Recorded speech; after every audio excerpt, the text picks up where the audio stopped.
और चलिए सीधा रुख करेंगे बड़ी खबर का। केंद्रीय कैबिनेट बैठक में कई अहम फैसले लिए गए हैं। केंद्र सरकार ने साल के पहले दिन किसानों के लिए फर्टिलाइजर पर सब्सिडी देने का ऐलान कर दिया है। इसके साथ ही डीएपी खाद का 50 किलो का बैग अब 1350 रुपए में मिलेगा। तो फसल बीमा योजना का आवंटन बढ़ाकर 70,000 करोड़ से ज्यादा किया गया है। वहीं फसल बीमा न देने पर पेनल्टी नहीं लगाई जाएगी। इसके साथ ही दिल्ली मेट्रो के रिठाला कुंडली कॉरिडोर के कंस्ट्रक्शन को भी मंजूरी दी गई है। ये कॉरिडोर दिल्ली और हरियाणा को जोड़ेगा। वहीं सूचना एवं प्रसारण मंत्री अश्विनी वैष्णव ने कहा कि देश में 85 नए केंद्रीय विद्यालय और 28 नवोदय विद्यालय बनाए जाएंगे। नवोदय विद्यालय उन जिलों में बनेंगे जो अभी तक नवोदय विद्यालय स्कीम में नहीं थे। वहीं नई शिक्षा नीति को लागू करने के लिए पीएम श्री स्कूल योजना लाई गई है। वहीं केंद्रीय विद्यालयों और नवोदय विद्यालयों को पीएम श्री स्कूल के तौर पर तैयार किया गया है, जिससे इन्हें दूसरे स्कूलों के लिए मॉडल स्कूल बनाया जा सके। इन स्कूलों को बनाने के लिए 8,232 करोड़ रुपए का बजट जारी किया गया है।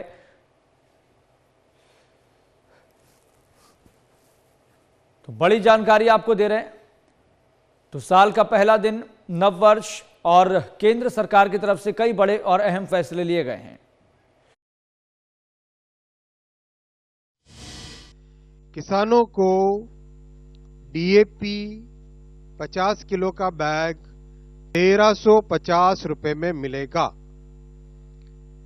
आज दुनिया में जितना भी जियो पॉलिटिकल टेंशंस के कारण, डिसरप्शंस के कारण, वॉर सिचुएशंस के कारण जो भी एक्स्ट्रा बर्डन है, वो एक्स्ट्रा बर्डन प्रधानमंत्री श्री नरेंद्र मोदी जी की सरकार बेयर करेगी। ये स्पेशल वन टाइम पैकेज बहुत ही महत्वपूर्ण फैसला है साथियों, और ये दिखाता है कि किस तरह से सरकार का कमिटमेंट किसानों के प्रति है। अगर हम आस पड़ोस के देशों में देखें तो 1350 रुपए पर 50 केजी बैग जो भारत में मिल रहा है, यही सेम क्वांटिटी डीएपी फर्टिलाइजर की पड़ोस के देशों में अगर आप देखोगे तो this will be more than 3,000 rupees per bag. हमारे देश में प्रधानमंत्री जी ने बहुत स्पष्ट तौर पे निर्णय लिया है कि इंटरनेशनल मार्केट में कैसे भी फ्लक्चुएशंस आए, अपने किसानों को हमें सुरक्षित रखना है, उनके ऊपर बर्डन नहीं पड़ने देना है। केंद्रीय मंत्री अश्विनी वैष्णव को, जिन्होंने इस पूरे सिनेरियो को क्लियर भी किया और केंद्र सरकार की इस एस्पेक्ट को लेकर मंशा क्या है ये भी क्लियर किया। तो क्या क्या बड़े फैसले हैं, डिटेल से पूरी जानकारी दी है केंद्रीय मंत्री अश्विनी वैष्णव ने। फिलहाल सीधा रुख कर लेते हैं, हमारे संवाददाता नितिन धीमान हमारे साथ जुड़ गए हैं। नितिन, कई अहम फैसले पहले दिन ही लिए गए हैं केंद्र सरकार की तरफ से। स्वाभाविक है कि पूरे देश के एक एक व्यक्ति तक ये पॉजिटिव मैसेज जाएगा कि केंद्र सरकार हर एक सेक्टर के लिए, हर एक वर्ग के लिए कितना गंभीर है। देखिए, आज पहला दिन और पहले दिन कैबिनेट बैठक और पहले दिन जो सारे की सारी कैबिनेट बैठक अधिकतर किसानों के लिए समर्पित रही। जहां एक और किसान धरने पर बैठे हैं तो वहीं दूसरी ओर सरकार किसानों के पक्ष में जो आज फैसले लिए गए, दो अहम फैसले। सबसे पहले क्योंकि जो फर्टिलाइजर डीएपी मिलता है, जो कि अभी गेहूं में भी डलता है, फिर धान में भी डलता है, जिसकी अभी कमी की बात की जा रही थी इस राज्यों की तरफ से, वो बहुत ज़रूरी होता है फसल के लिए और वो इंपोर्ट करना पड़ता है दूसरे, अधिकतर जो इंपोर्ट होता है दूसरे देशों से। लेकिन रेड सी में कन्फ्लिक्ट चल रहा है कई सालों से, तो वहाँ की वजह से फिर उसकी वजह से फिर रूट चेंज होकर के आ रहा है, तो उसकी वजह से डीएपी की कीमत बहुत ज़्यादा बढ़ रही है। तो जो अधिकतर बढ़ी हुई कीमत है वो सरकार ने किसानों पर सरपास नहीं की है, उसको खुद ही वहन करेगी। यानी कि किसानों को जो 1350 की 50 किलो की थैली मिलती थी, वो 50 किलो की थैली 1350 में ही मिलेगी। इसकी लेकिन सरकार को इंपोर्ट करने की लागत काफ़ी बढ़ चुकी है, तो उसके लिए अतिरिक्त से 3800 जो आंकड़े सामने आए हैं, करीब 3850 करोड़ रुपए, यानी कि 3850 करोड़ रुपए एक्स्ट्रा सरकार ने एक आवंटित कर दिए हैं कि किसानों पर कोई भार ना पड़े। जो अतिरिक्त पैसा उसकी वजह से लग रहा है वो इस पे सरकार वहन करेगी। अश्विनी वैष्णव ने यह भी बताया कि आस पड़ोसी जो देश हैं, चाहे हम बांग्लादेश, पाकिस्तान, श्रीलंका की बात करें, वहाँ पर कई गुना ज़्यादा इस डीएपी के रेट है, लेकिन यहाँ पर नहीं बढ़ाया गया है। इसके साथ साथ हम बात करें तो दूसरा सबसे अहम, एक सरकार ने फसल बीमा योजना शुरू की थी, जिसके तहत अगर कोई भी फसल अगर ख़राब हो जाती है तो उनको एक उचित दर पर मुआवजा वहाँ पर देती थी बीमा कंपनियाँ, और किसानों से बहुत कम प्रीमियम लिया जाता था। उसका फ़ायदा काफ़ी ज़्यादा किसानों को मिला है, तो इस बार उसको और बढ़ा दिया गया, एक्सटेंड कर दिया 6951 69,516 करोड़ रुपए का, यानी कि और बढ़ा दिया गया है उसका दायरा। और जो नहीं भर पाए प्रीमियम, उनके ऊपर भी जो रूल है वो सख्त लागू नहीं करने की बात कही गई है।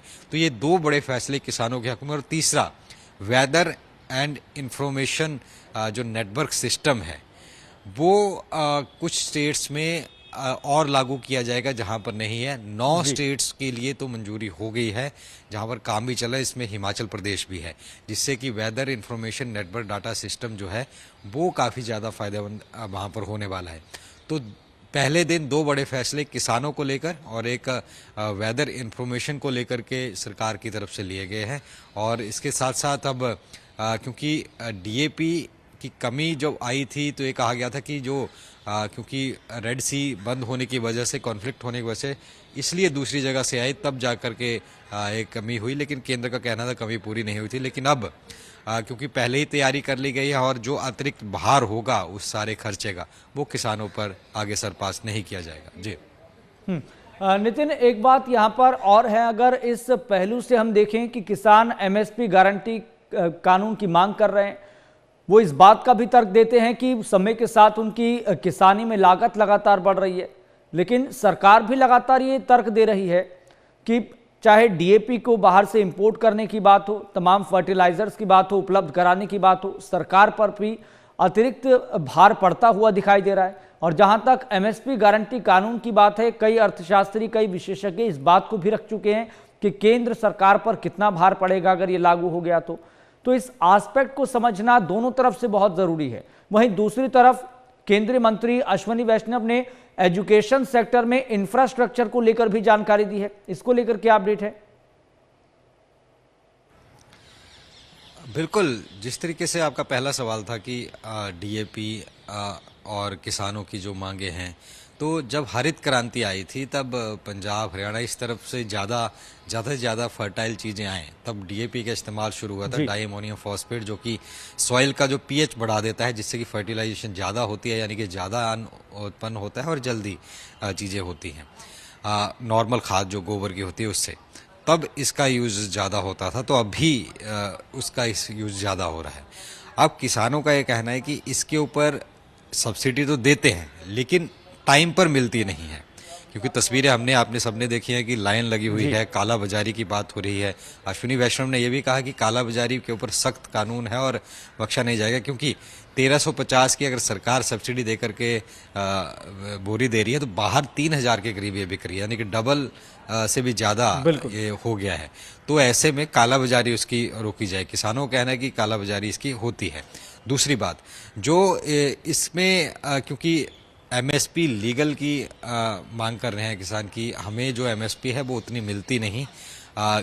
गेहूं की तो ठीक है, जब उनका कहना है कि धान लेकर के जाते हैं, जीरी लेकर के जाते हैं, तो वहाँ पर मॉइस्चर की बात कह दी जाती है कि मॉइस्चर, क्योंकि उसमें मेजरमेंट रखी होती है, ज़्यादा मॉइस्चर होगा तो आपको उतना पैसा नहीं मिलेगा। मान लीजिए अगर 2400 रुपया है तो उसमें 100-200 रुपया काट लिया जाता है, एक पैमाना बनाया होता है, तो उसके ऊपर लगातार विवाद होता है।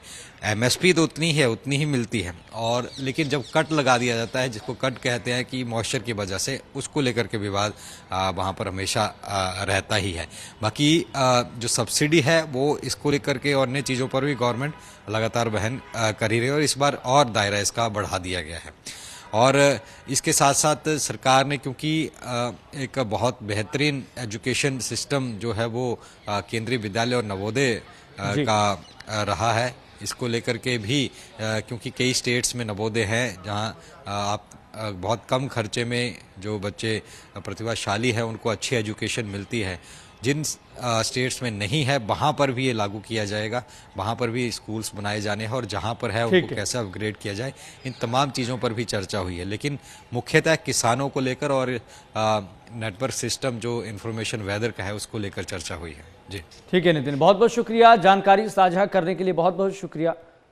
तो केंद्र सरकार की तरफ से पहले दिन ही कई अहम और बड़े फैसले लिए गए हैं और इस संबंध में पूरी डिटेल, पूरी जानकारी साझा करते नजर आए केंद्रीय मंत्री अश्विनी वैष्णव। तस्वीर भी हम आपके साथ साझा कर रहे हैं। तो किसानों के हक में 2 बड़े फैसले लिए गए हैं साल 2025 के पहले दिन ही।